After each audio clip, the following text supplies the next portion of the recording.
Hola, soy Vladimir Acosta y esta es La Otra Mirada. Seguimos en la antigua cuadra Bolívar en Caracas y hoy vamos a continuar examinando el tema que iniciamos en el programa pasado. Vamos a seguir tratando de la separación de la Iglesia y el Estado en las condiciones modernas y de la injerencia de la Iglesia en la política utilizando siempre la religión. En el programa pasado dimos una panorámica general acerca de este importante problema y hoy vamos a tratar de tocarlo en un sentido mucho más concreto con algunos ejemplos más o menos recientes. Hago esto porque, como decía en el programa pasado, el hecho es que el católico normal y corriente no conoce la historia de su iglesia. Y no me refiero a la historia antigua, en la cual hay muchas irregularidades, mucha violencia, muchos crímenes, sino que tampoco conoce la historia más contemporánea, más reciente, donde también hay violencia, crímenes y apoyo a dictadura. Voy entonces a comenzar retomando el tema de la separación de la Iglesia y el Estado. Hablábamos en el programa pasado acerca de que había sido la Revolución Francesa la primera oportunidad en que esa idea de separar Iglesia y Estado se aplicó. Y en este caso, en la época más radical de la Revolución Francesa con Robespierre, se aplicó de una manera absolutamente radical. No se trató simplemente de separar Iglesia y Estado, sino de poner el Estado encima de la Iglesia y subordinar a la Iglesia. La Revolución Francesa elaboró un calendario laico republicano que no estaba basado en santos ni en fechas religiosas, sino en las estaciones, en el trabajo, en el clima, etcétera, etcétera, y subordinó radicalmente a la Iglesia al Estado.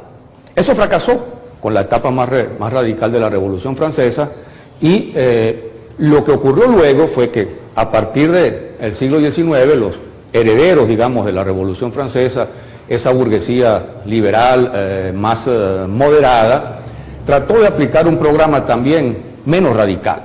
Su programa era un programa más moderado, más conciliador, pero al mismo tiempo con más posibilidades de imponerse. Eso fue lo que se ha llamado históricamente el conjunto de las reformas liberales. Los liberales del siglo XIX intentaron entonces una separación de Iglesia y Estado que en un contexto de mayoría católica y en un contexto donde ellos mismos eran católicos, no podía hacer otra cosa que restringir algunas de las funciones de la Iglesia para que el Estado asumiera estas funciones. Fundamentalmente su proyecto consistía en tres cosas. En primer lugar, aprobar una constitución. Esta constitución podía ser liberal, conservadora, monárquica o republicana, pero lo fundamental es que establecía que el pueblo era la fuente del poder y no Dios. En segundo lugar, establecía una serie de libertades. Esas libertades eran libertad de opinión, libertad de expresión, libertad de pensamiento, libertad de prensa, igualdad entre las distintas religiones, libertad religiosa, libertad de crítica religiosa, educación laica, es decir, todo un programa de transformaciones para que el Estado asumiera como Estado laico incidencia sobre esto o permitiera esas libertades que la Iglesia restringía. Y en tercer lugar, la recuperación para el Estado de algunos campos que la Iglesia había asumido como propios desde mucho tiempo antes. Es decir, se trataba de tener un registro de los niños recién nacidos independiente del bautismo propio de los católicos, un registro civil para los niños recién nacidos, un matrimonio civil que fuera diferente al matrimonio religioso y unas partidas de defunción que fueran también civiles y no partidas religiosas. Es decir, control de alguna forma de la natalidad de los niños que nacen, control de los matrimonios y control de las defunciones. Estas cosas, constitución, libertades públicas y registro civil, nos parece hoy absolutamente normal. Pero a la Iglesia del siglo XIX y comienzo del siglo XX eso le parecía monstruoso, eso le parecía realmente demoníaco. La Iglesia defendía fundamentalmente el derecho divino como fuente del poder para poder manipular pueblo. No es que la burguesía no lo hiciera, pero siempre era más fácil discutir con la burguesía que discutir con Dios o con sus representantes. Y estas modificaciones significaban entonces que la Iglesia, que se oponía rotundamente a ella, le declarara entonces la guerra al liberalismo, la guerra a la modernidad, la guerra a la democracia, la guerra a todos los cambios que apuntaban en esa dirección. Y en tal sentido la Iglesia aprovechó su poder, su influencia, para tratar de movilizar a sectores populares contra estos cambios democráticos o estos cambios liberales. Y fundamentalmente la Iglesia se apoyó en los sectores más débiles y más atrasados de la población, campesinos, pobres y también en las mujeres. Las mujeres son hoy la vanguardia de la lucha revolucionaria en casi todas partes, pero en la segunda mitad del siglo XIX estaban muy lejos de serlo, eran un sector sin derecho a la alfabetización, atrasado y muy manipulado por la Iglesia y por tanto con mucha influencia religiosa. Pero estas luchas religiosas en cada estado europeo o latinoamericano donde se llevaron a cabo, tenían como cabeza al Vaticano. La cabeza de todo esto era exactamente Roma. Y desde el Vaticano es que se planificaban y desarrollaban esta política. De tal manera que eso nos lleva justamente al Vaticano y al papado. Y nos vamos a encontrar que en esa segunda mitad del siglo XIX hasta comienzos del siglo XX, el papado se reparte históricamente entre 4 papas, particularmente 3 que son los que más me interesan: el Papa Pío IX o Pío IX, el Papa León XIII y el Papa Pío X. Estos 3 personajes van a ser entonces los personajes fundamentales del enfrentamiento de la Iglesia contra el Estado, que quiere imponer una separación limitada entre las funciones de la Iglesia y las funciones del Estado. Así pues, son 3 los papas que dan esta batalla: Pío IX o Pío IX, León XIII y Pío X o Pío X. Y recordemos que en la segunda mitad del siglo XIX, Italia es un país fragmentado que está luchando por su unidad que están encabezando los reyes piamonteses de la Casa de Saboya, y que el centro de Italia todavía pertenece al papado. Son los llamados estados pontificios donde gobierna el papa. De modo que el papa ve la unidad italiana como un obstáculo a su poder temporal y por ello el papado es reticente o se opone a esa unidad italiana. El primero de estos 3 papas es Pío IX o Pío IX. Giovanni Maria Mastai Ferretti era de origen aristocrático, formaba parte de la aristocracia romana y es el papa que ha gobernado la Iglesia por más tiempo, son prácticamente 32 años, entre 1846 y 1878. Cuando el Papa Pío IX llega al poder en 1846, es considerado como un hombre más o menos progresista, hasta simpatizante de cierto liberalismo. Pero eso se pone a prueba en la Revolución de 1848. Ese año estalla la revolución en toda Europa y por supuesto la revolución llega a Italia. El Papa trata de conciliar con el sector más moderado de los republicanos, pero quienes terminan dominando el proceso son justamente los republicanos más radicales. Allí el Papa decide entonces huir de Roma, se escapa, se va a Gaeta y al reino de Nápoles y regresa poco después apoyado por las monarquías reaccionarias que han derrotado la revolución de 1848. Apoyado por Francia, apoyado por Austria sobre todo y apoyado también por España, donde ni siquiera ha habido revolución. A partir de allí, su papado es un papado profundamente reaccionario, cuyo objetivo central es oponerse a la unidad italiana, oponerse al liberalismo, oponerse a toda forma de democracia. Pero al mismo tiempo, Pío IX intenta, y lo logra, fortalecer el poder papal. Fortalecer el poder papal significa darle mucho mayor peso a su persona como papa y a la autocracia papal que él representa. Y lo va a lograr haciendo aprobar 2 dogmas que son dogmas religiosos, por supuesto, pero que tienen un claro contenido político. En 1854 va a ser aprobar el dogma de la Inmaculada Concepción de la Virgen María, que más allá de ser un dogma religioso era un tema delicado, problemático, que tenía mucha resistencia en la Iglesia. Muchos papas habían temido aprobarlo y él, como una prueba de fuerza personal, lo logra y lo impone ese año de 1854. Y en 1870 el Papa convoca al primer Concilio Vaticano I en Roma, con la finalidad de hacer aprobar la infalibilidad papal. El Papa se convierte a partir de entonces en alguien infalible porque expresa la voluntad de Dios, algo que ningún otro Papa tampoco se había atrevido a hacer. Se trata, por supuesto, de la infalibilidad papal ex cátedra, es decir, cuando el Papa habla de dogma sentado en la supuesta silla de Pedro. Pero para un católico corriente esa distinción es demasiado sutil y se trata justamente de que cada vez que habla el Papa está expresando la opinión de Dios y por tanto es infalible. Ahora, lo más importante, lo que más interesa del Papa Pío IX es su posición clara frente a la democracia, frente al liberalismo, frente a la separación de la Iglesia y del Estado, que se expresa en un documento, una encíclica que el Papa promulga en 1864, que se llama Quanta Cura, es decir, cuánta preocupación, y que contiene, que es una declaración de principios contra el liberalismo y contra la democracia, pero que contiene anexo un documento llamado el Syllabus, o Syllabus Errorum, que es una lista de 80 proposiciones que la Iglesia condena de manera absoluta y rotunda. Yo tengo aquí el sílabo y voy a resumirle rápidamente.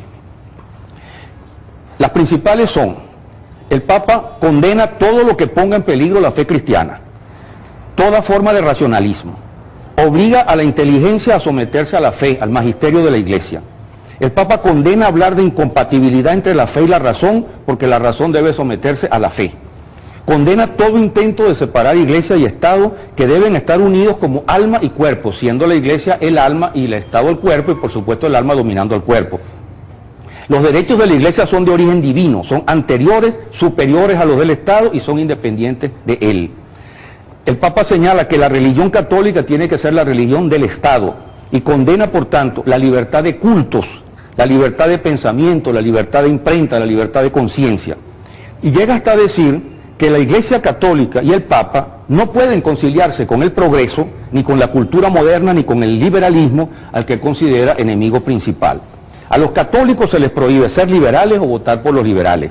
Y hasta es mejor que no voten, porque la Iglesia condena la democracia como una institución perversa. Esto es una verdadera joya documental. Al Papa Pío IX, que muere en 1878, le sucede Joaquino Pecci, que se hace llamar León XIII.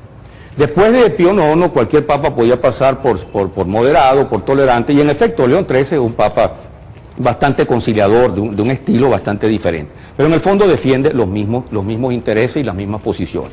El Papa León XIII es conocido, recordado sobre todo por una famosa encíclica de 1891 que es De Rerum Novarum.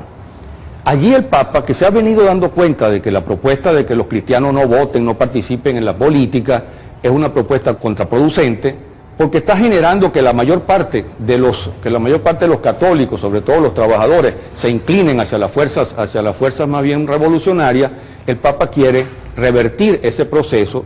Y lo que intenta entonces con esta encíclica es denunciar las violencias y las injusticias del capitalismo, la situación miserable de los trabajadores, pero lo que propone es fundamentalmente organizar sindicatos, siempre que sean sindicatos católicos, para que la Iglesia los controle, y fundamentalmente hay una condena de la separación de la Iglesia y el Estado, una condena de la libertad de pensamiento, una condena de la laicidad y sobre todo una condena del socialismo y del marxismo.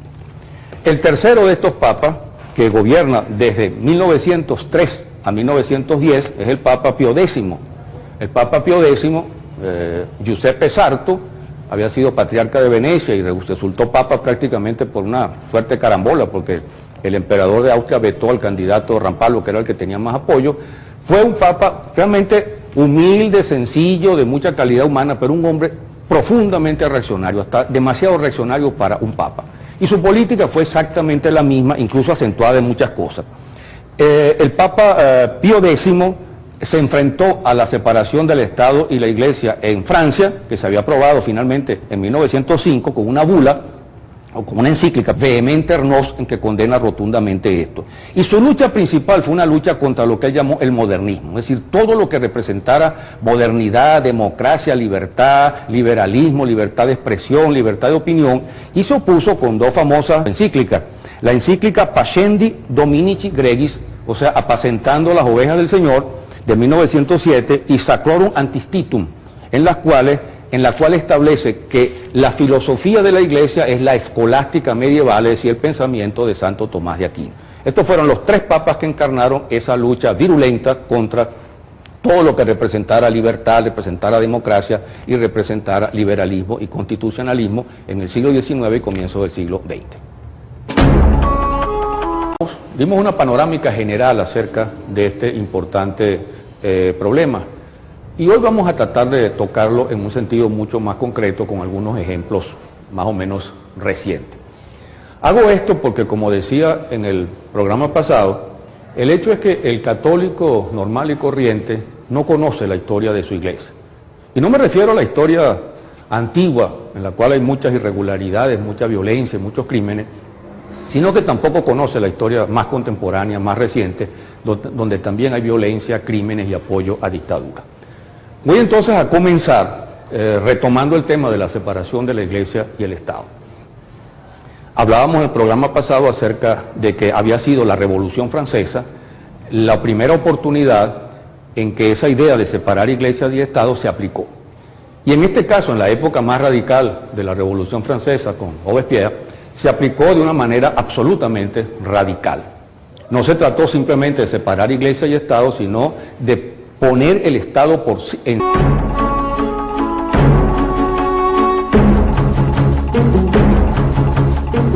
Hola, soy Vladimir Acosta y esta es La Otra Mirada. Seguimos en la antigua cuadra Bolívar en Caracas y hoy vamos a continuar examinando el tema que iniciamos en el programa pasado. Vamos a seguir tratando de la separación de la Iglesia y el Estado en las condiciones modernas y de la injerencia de la Iglesia en la política utilizando siempre la religión. En el programa pasado hablamos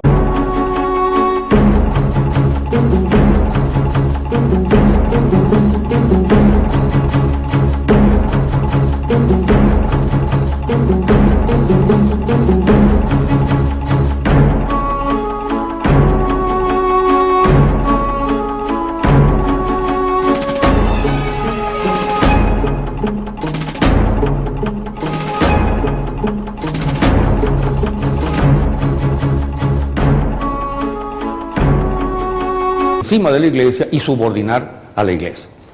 La Revolución Francesa elaboró un calendario laico republicano que no estaba basado en santos ni en fechas religiosas, sino en las estaciones, en el trabajo, en el clima, etcétera, etcétera, y subordinó radicalmente a la Iglesia al Estado. Eso fracasó con la etapa más radical de la Revolución Francesa y lo que ocurrió luego fue que a partir del siglo XIX los herederos, digamos, de la Revolución Francesa, esa burguesía liberal,